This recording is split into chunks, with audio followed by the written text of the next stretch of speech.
All right, welcome back to Shadow Shorts. If we've never met before, my name is Jeff Echols, and I am a senior advisor and the head of marketing for Shadow Partners. And I am joined today, although we've just lost our camera here, we're going to give it a second. My Um, I'm camera joined. quit working, but can you hear me, Jeff? I can hear you. I can hear you, Okay, good. Carla. So let me introduce Carla Johnson. She is an expert on innovation, and she's the author of Rethink Innovation. And I've had the opportunity to talk with Carla before on a different show, and so I asked Carla if she would come on today and just talk for a few minutes about the culture of innovation. How do we develop cultures of innovation in our organizations, whether you're an architecture firm, an engineering firm, a startup, a construction company? What does it take, Carla? Or maybe even, what are the steps, but what are the signs of whether or not you have a culture of innovation in your organization? I think one of the things that really shows up when I see, there I am. Oops, there I am. Really shows up in a culture of innovation is I ask this question to people: does your boss support your ideas?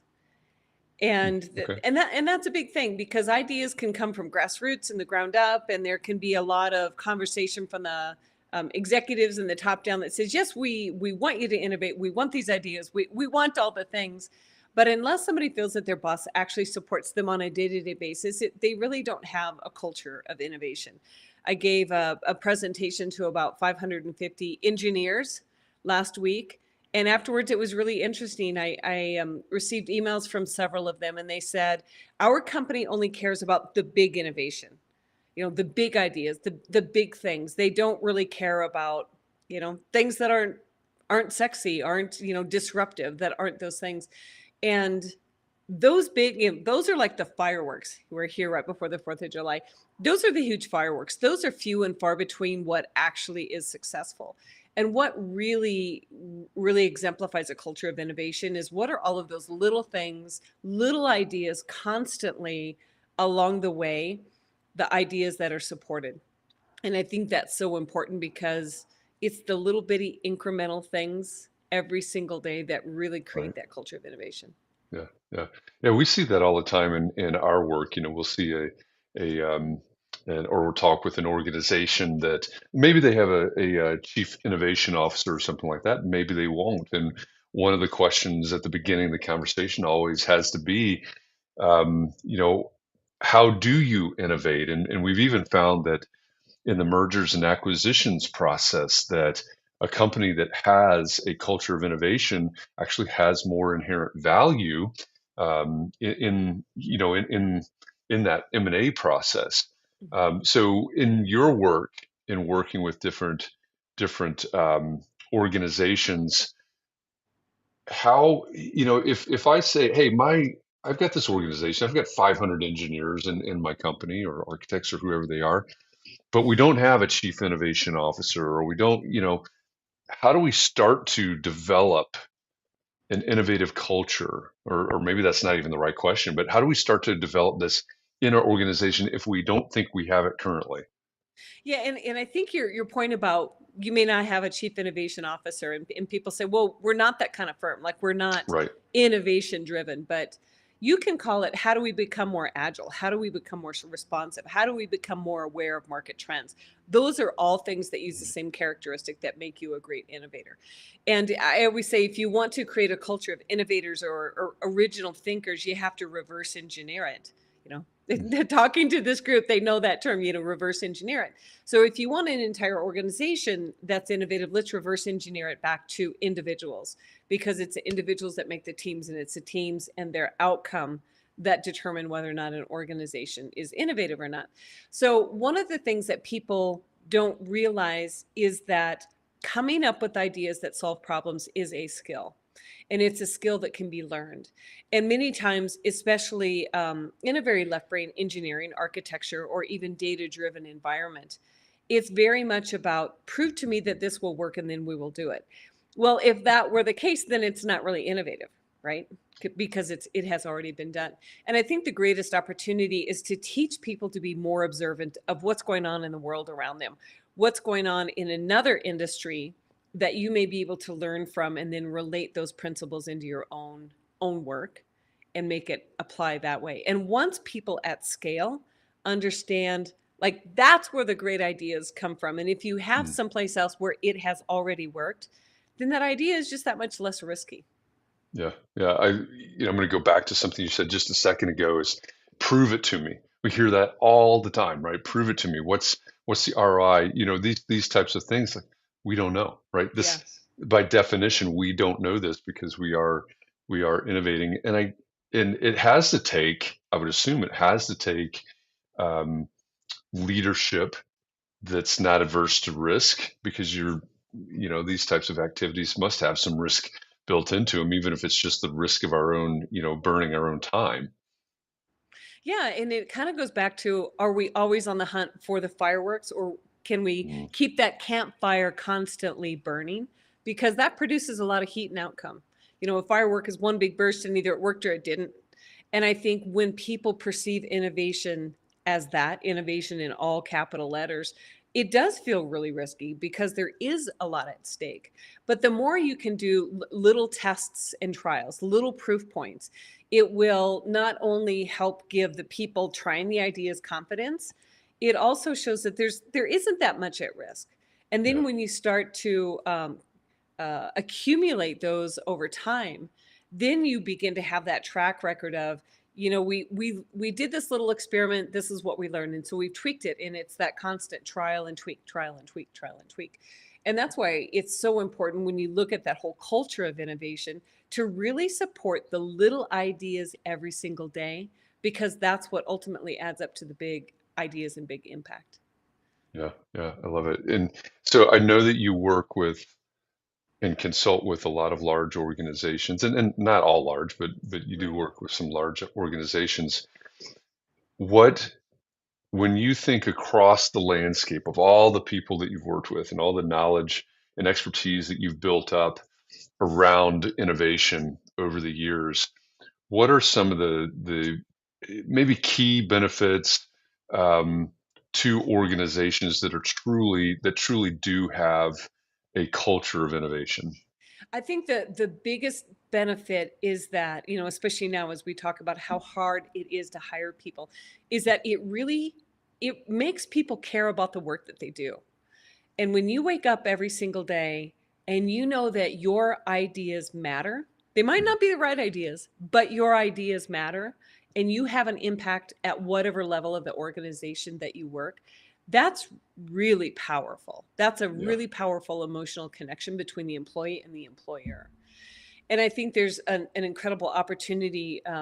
In my book, I share the story about Park Mobile and how every 6 months they have an innovation week that does involve everybody in the organization, but it doesn't mean everybody's the idea person.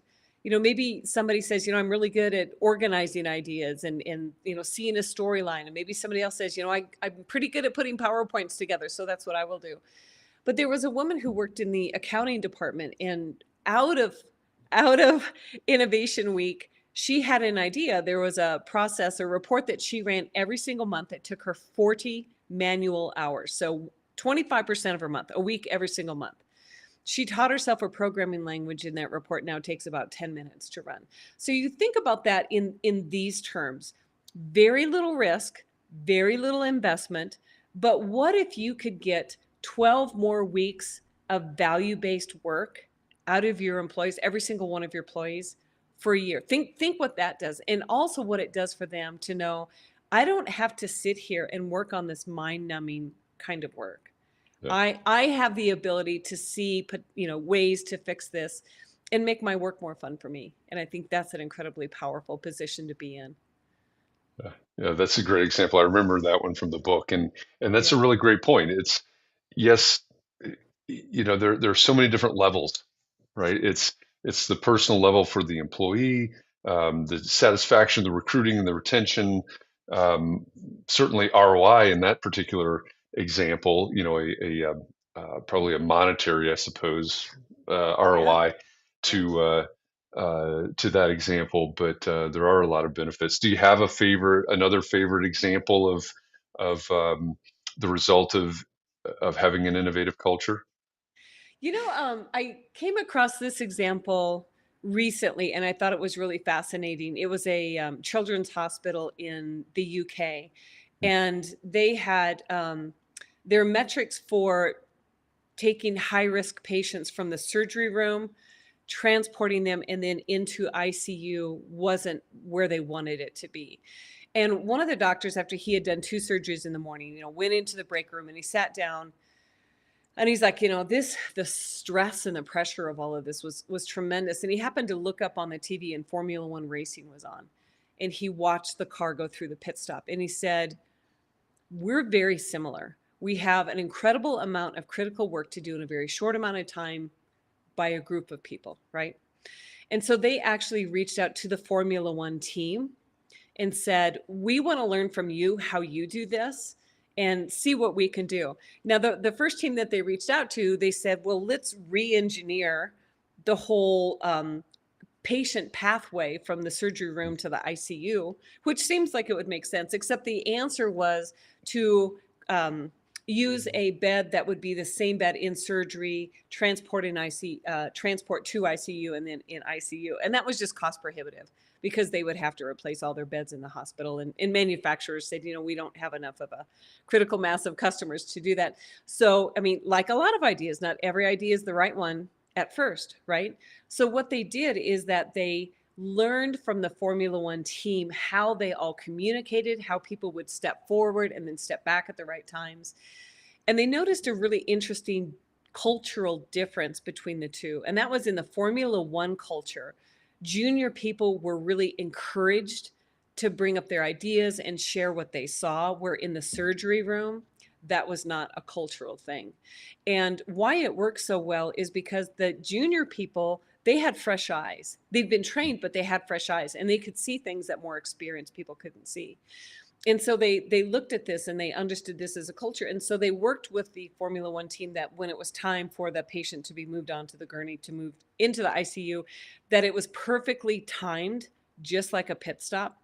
Now, a pit stop takes less than 7 seconds, and this patient transfer is more like 15 minutes. But they took those principles and they applied them. Now, the other thing that I found really interesting is that they understood, because it can turn into a life and death situation, the choreography of it all was so critical. So they actually hired a professional dance choreographer to come and work with the team, because it very much is, who moves here and who moves there and what has to be accomplished at that time. So I think that's an incredible example. And they saw their benchmark metrics improve by 10% over about a 6-month period. But that it's an example. They didn't go in and say, okay, the first idea is the idea and this is what we have to do. It was constant tests and tweaks, test and tweak.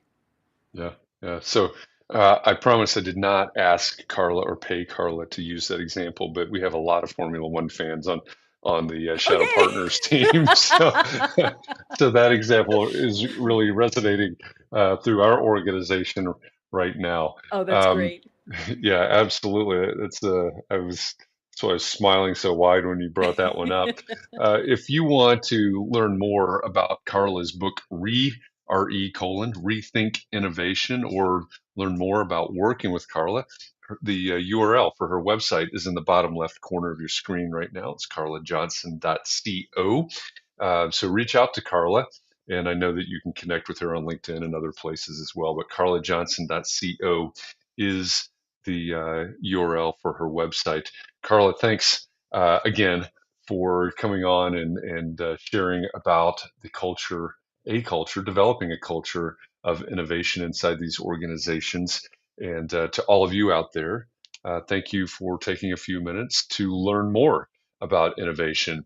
If these types of conversations are interesting to you, what we have at Shadow Partners coming up later this year in October, the 24th through 26th in Atlanta, is Shadow Summit. It's our very own Mm. conference. It's purposefully intimate, about 200 people. This is the 7th annual Shadow Summit. And as my colleague Ian said, this is a time for us to geek out on these conversations, do real deep dives into very technical, very um, specific conversations all around innovation for the built environment. And as our CEO, KP Reddy, says, Shadow Summit 2023 will be a Cliff's Notes version of everything that's happened in innovation for the built environment in 2023, and also a preview for the things that you need to plan for and budget for in 2024 in terms of innovation. So shadowsummit.com is where you can find out more about that. The website is now constantly being updated. We're going to have the schedule and list of speakers and things coming very soon there. You can also go over to our YouTube channel and find all the videos from last year, from Shadow Summit 2022, which was in Asheville, North Carolina last year. But to get a little flavor for the way these conversations go at the summit. So shadowsummit.com or carlajohnson.co if you want to connect with Carla. Carla, thanks again for this. I appreciate it.